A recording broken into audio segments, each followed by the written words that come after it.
Hello everyone, welcome to the sixth video for architectural books review. In this video we're gonna go through or flip through Neufert Architect's data. Now, before we even start, if you're going to study architecture, this is like the most important book you will ever have. All the architecture schools in the world use this book. This is like your basic reference book. So I know I should have, reviewed this book at the beginning of the series. So this was supposed to be book number 1, but I kind of forgot. And I don't think I had like a digital copy of the book. But now I have it, and I just want to say, if you had to buy only one book for architecture, this is the book. And so before I even talk anymore, but if you just see here from the sections of the book, it covers the design standards for everything, basically everything in architecture. So I mean, this book is I don't say the Bible of architecture, but if there was a word that I can't I would use, I would say maybe the Bible of architecture. I don't like using that word that much, but for the sake of just explaining how important this book is. So all the units are in meters, and I don't know if that's a good thing or a bad thing. It really depends on where you're living, but I think Neufert was German or maybe French. Oh, okay, I forgot. I have no idea. Either way, this book is very important because it covers all the standards of how to design anything in architecture. So you can see that first we have units and the symbols. Okay, let's start from slowly. So we have here the guidelines for drafting. We have the measurement basis.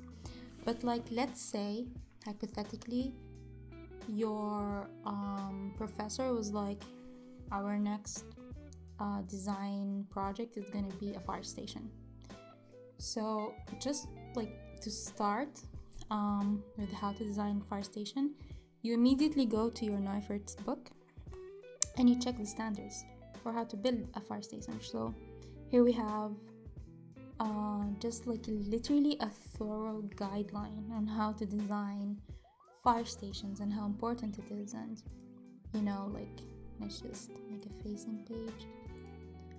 So here we have fire stations, explains about all the important things you have to take into consideration when you're designing fire stations. And I know 3 pages sounds not that much, but actually it's perfect. You can design. So this is the process. You have a site, you check the measurements of the site, you check the offset of the site, and then you have to build your fire station, right? So before you even draw the first draft line of a fire station, you have to understand how to build one. And Neufert's book explains exactly the dimensions that are very important for fire stations. And so I don't know if I can just explain this as hard as I can, but this is the most important book in architecture when it comes to standards and basic rules of how to design any building.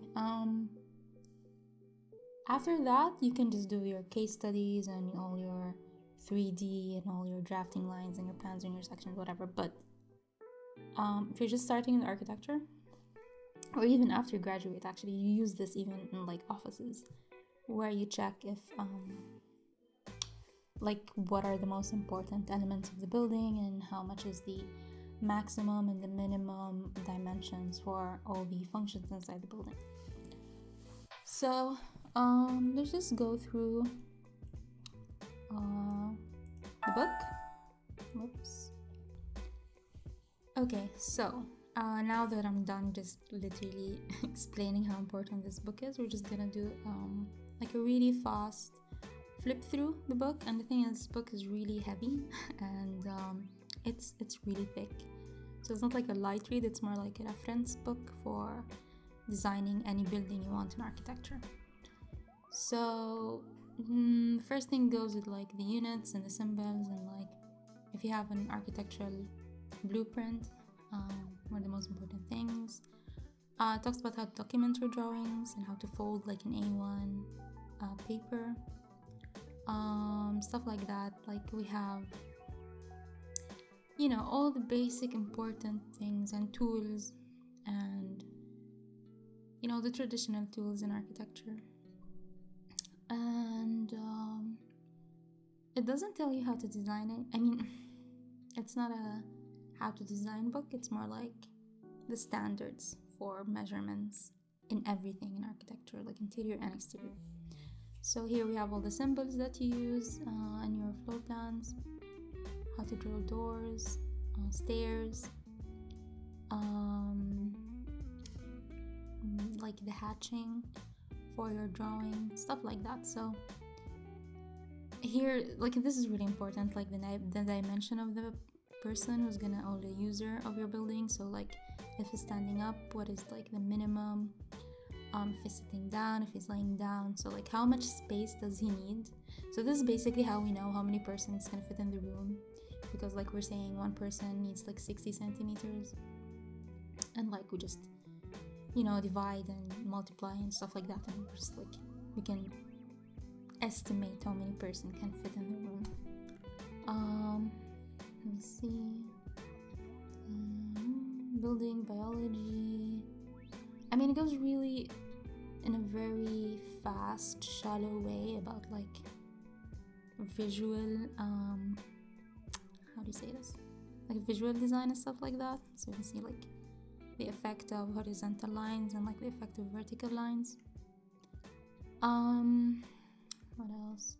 But this is like not as important as, you know, how to design, or like knowing the standard measurements for like buildings in general. So this is all like site and roof and, you know, like technical stuff. And like this is really the most thorough book in architecture, and I'm sure like a lot of architecture students know this. And but just in case, let me see: space frames, heating, cooling, solar architecture, thermal insulation, sound insulation.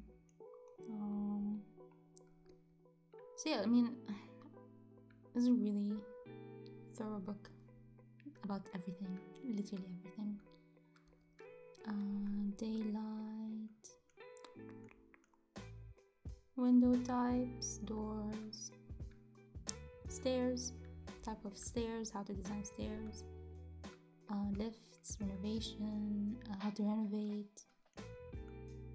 So yeah, it's like if you have a problem in your design in architecture, you just have no idea how to solve it, you just go to this book and literally it answers everything.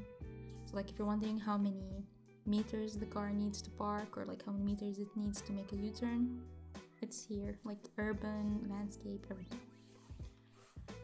What else? Gardens, garden houses, garden roofs, swimming pools, kitchens, dining rooms. So it goes like from a smaller scale and it just goes bigger and bigger and bigger. Yeah, bathrooms, housing. So I think from the houses and onwards, it's gonna be like basically all the minimum requirements and maximum requirements. Well, not maximum, like more like minimum requirements for like how much you need for every function in the building. And it gives like a lot of examples to this, so I think that's perfect. Let's see: balconies, disabled people, old people's houses, schools. Schools is like one of the hardest things to design. What else? Colleges, universities. Like there's no building in the world that Neufert did not make a thorough analysis on how to design it. So libraries like one of my favorite design buildings. We have museums, What else?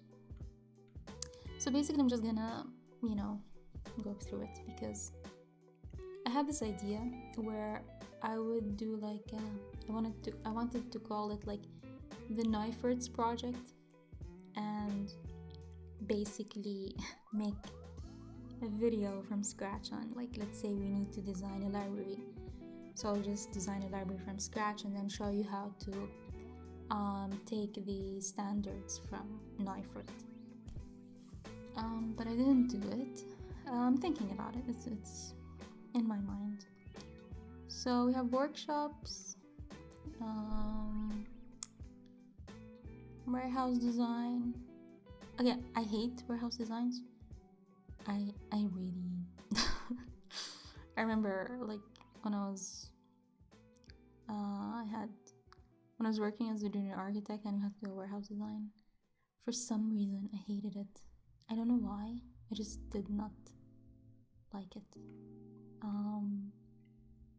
What else we have? Power stations.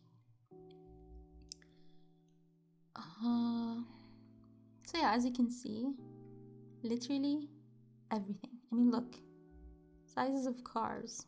I mean, they're old cars, but like everything. We have even trucks. We have, how to design garages and car parks. We have airports design too. Airport design is really, it's one of those buildings that looks easy. Well, I don't know if I saw it easy, and then when you had to do it, it's complicated. And I don't know why I had a hard time designing an airport, but it was one of those interesting projects that we had back in university. What else? Restaurants. I think a lot of people love restaurant design, especially interior designers, because there's a lot of creativity in coming up with a theme for the restaurant. What else? Kitchen, large kitchen, motels. Zoos and aquariums are fun. There's a lot of fun there.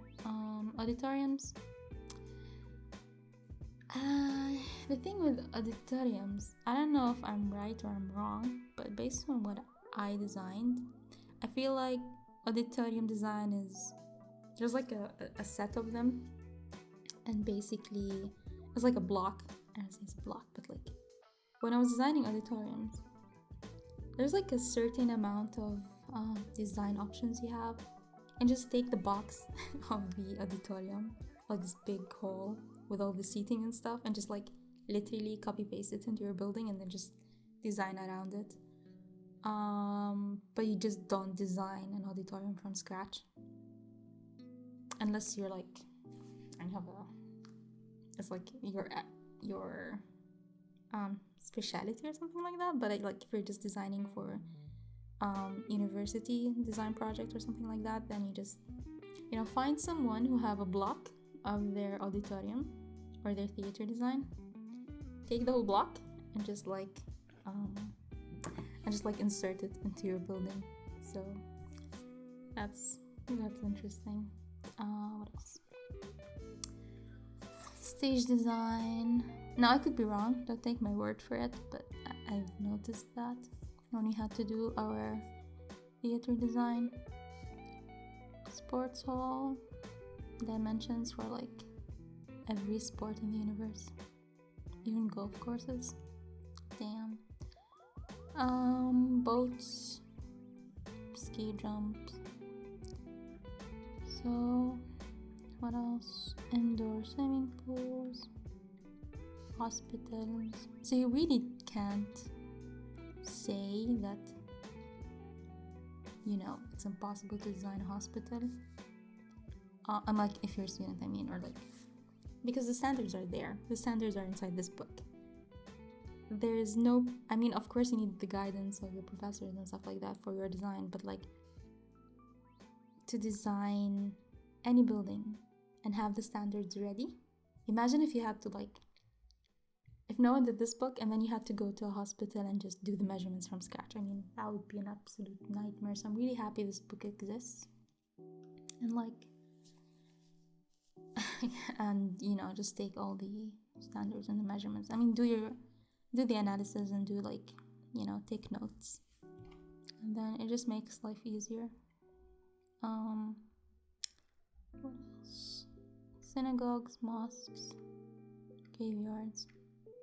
I love how he ends it with like graveyards. I think that's genius. Like, so we have the house, and then we have all these public buildings, and then boom, we have graveyards. So the end, basically. So yeah, I love this book. I mean, who doesn't? I think every architect in the universe uses this book. You have to. It's like 600 plus pages, so it's a really big book. So I don't think it's something you travel with. It'd be really nice if you have like a soft copy of the book, and keep it in your hard drive just in case one day you needed to check a measurement or like a standard for something. So yeah, this was it for book review. Well, not review, but like book flip through episode for architecture. And yeah, I'll see you next time.